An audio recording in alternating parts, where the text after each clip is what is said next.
Hello all and welcome to Margin Graph. Today we are going to look at the quarterly results of TCS and we'll be doing a detailed analysis on it. Now, if we look at the income or revenue, we can see their income is increasing quarter on quarter, but the income growth has not been consistent at all. In the last 4 quarters, the average of 4 quarters is 4.07. In this quarter, the average is at 5.09%, which is a huge positive. But if we look at the growth rate over the past few quarters, it forms a zigzag pattern and it's not consistent at all. Now coming to EBITDA, we can see the EBITDA was increasing quarter by quarter but took a fall in quarter of June 22 with a negative growth rate of 4.19%. If we look at the average of last 4 quarters, it is at 4.33%, and this quarter's growth rate of EBITDA is at 8.98%, which is again a huge positive. Looking at the PAT, we can see that it is following a similar pattern as that of EBITDA. It was increasing in the previous quarters, then took a fall in June 22 and now again is at top. The average of 4 quarters is 4.42% and this quarter's growth rate was at 10.05%. Coming to another important part of results, which is EPS, we can see it is following a similar pattern as that of PAT and EBITDA. It was increasing in the previous quarters and peaked at 26.85, then took a fall in June 22 and then in September 22 went back to 28.51. If we look at the average of 4 quarters, we can see the average was at 4.19%, and in this quarter the growth rate was around 10%, which is again a huge compared to 4.19% of average 4 quarters. Coming up to margins, we can see the OPM was decreasing from previous few quarters, but since March 22 it was getting back on track, but still it has not been able to touch its previous mark of 28%. Similar pattern is being followed in GPM and NPM as well. They were falling from the previous few quarters, but since March 22 they are getting back on track but haven't touched their previous marks. Coming up to inventory turnover ratio half yearly, we can see it is at the lowest of 6400 and has fallen each year in the last 5 half yearly periods. But what does inventory turnover ratio means? It means at what rate they are selling the products from their inventory. And we can see that their pace of selling inventory has slowed in the last 5 half yearly periods. Coming up to the cash and cash equivalents, we can see it is also at the lowest of 7300 crore in the last 5 half yearly periods. That means their short term liquidity is decreasing as well. So these were the two negatives from their quarterly result report. Coming to quarterly results year on year, we can see their net sales grew by 18.01%, their PBDIT grew by 10.67%, but their interest also grew by 4.23%, which is in red or negative because in September 21 they were paying 142 crores as interest, but in September 22 their interest payments stand at 148 crores per quarter. If you look at net profit, their net profit also grew by 8.39%, but if you look, their net sales grew by 18%, but their net profit only grew by 8%, so they are not able to translate that into net profit. Their OPM also decreased by nearly 2%, which we have looked previously. If we look at the annual report, we can see that banking, financial services and insurance contribute nearly 40% of their revenue, while the retail and consumer business contribute nearly 15 to 16% of their revenue. If we look at revenue by geography, we can see Americas contribute nearly 50 to 53% of their revenue, while Europe contributes nearly 30% of their revenue.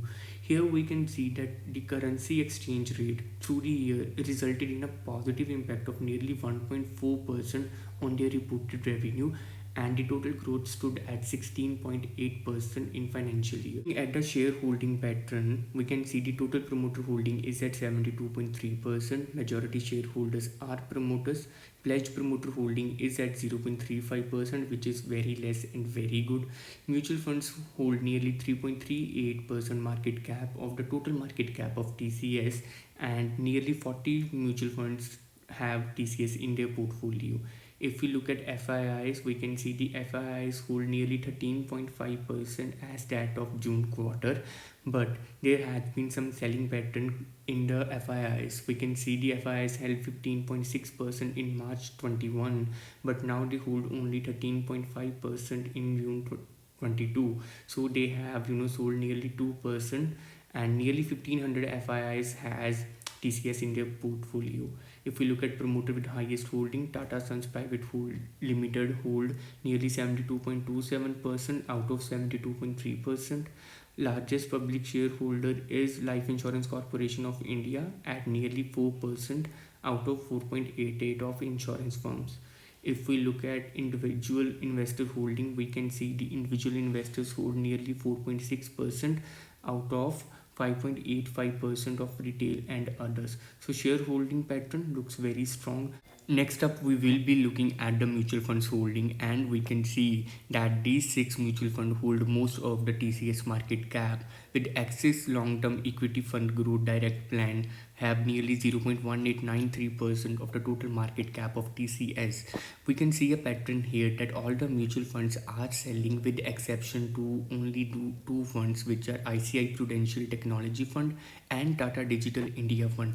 Otherwise, all the mutual funds are selling their portfolio in the last 3 month change. So this is something to look out for if you are planning to buy TCS or any mutual fund that invest in TCS. Looking at the PE ratio, PB ratio and market cap, we can see the TCS is slightly overvalued at this price point, and as well as compared to its peers such as Infosys, SCL, Tech Mahindra and Wipro. If we look, TCS compared to Wipro is still fundamentally strong, but when it comes to SCL and Infosys, it is slightly expensive.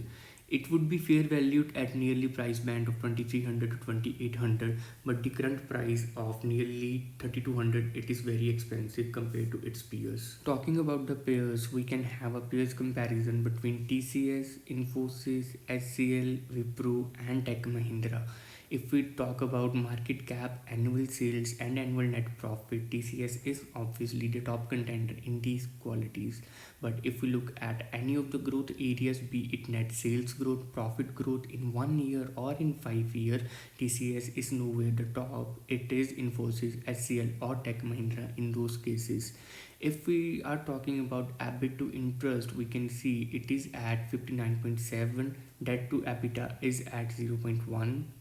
If we look at the ROCE latest, it is at 92%, ROE latest it has 40.60, tax ratio is 25.60, which is not good compared to 21.10% of Wipro.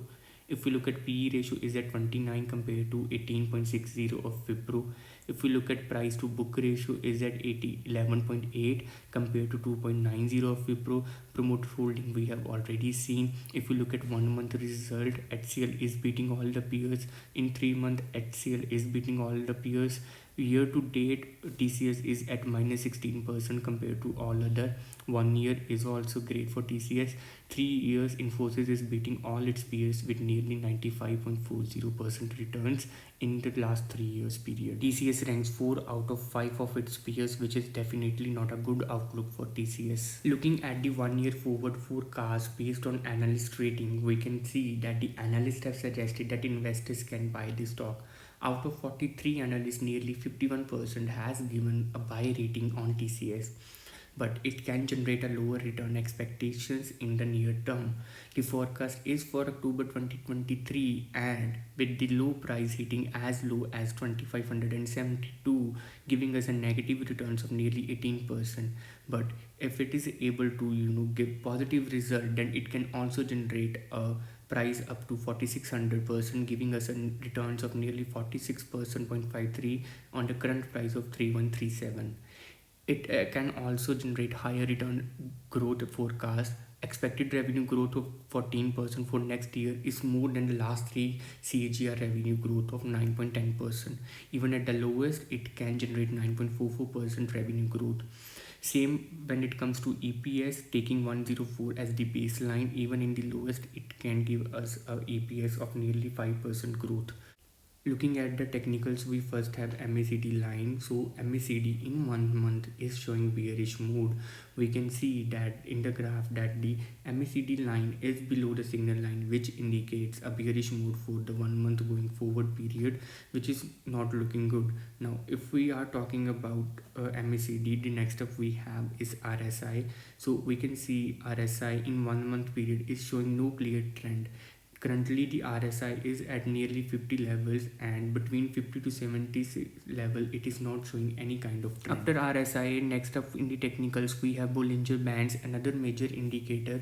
We can see that both the moving average and price is well within the bands, so there is no sign of breakout, and in 1 month period it is showing a kind of bearish trend. Next up in the technicals we have 200 DMA and 50 DMA, and we can see that the 200 DMA is trailing above the 50 DMA, indicating another bearish trend on daily to day basis. So if we look, all of the technical indicators are indicating that TCS is in bearish mood.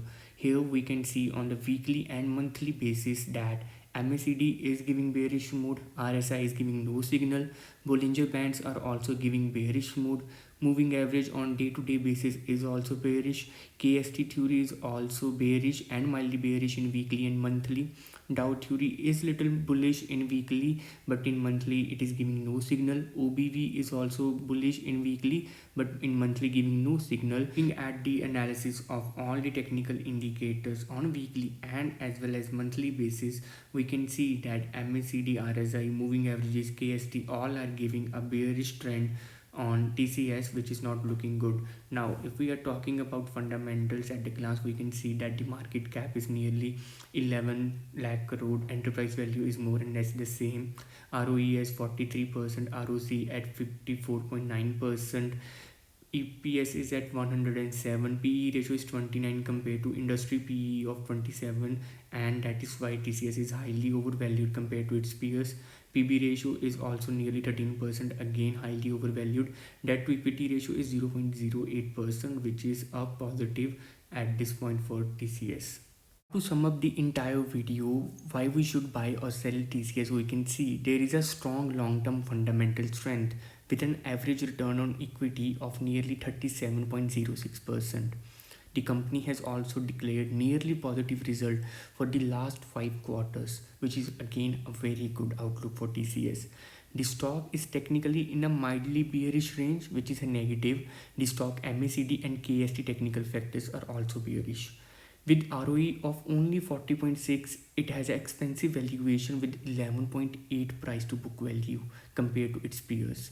High institutional holding at 21.9% is again a positive, but below par performance in long term as well as near term, with only generating minus 11.15 returns in 1 year, and also underperformed BSC 500 in last 3 years, 1 year and 3 months. If we want to look at the fundamentals checklist, we can see the intrinsic value is negative. We can see the current price is more than the intrinsic value, otherwise all of the other factors are in green and are contributing towards the great success of TCS.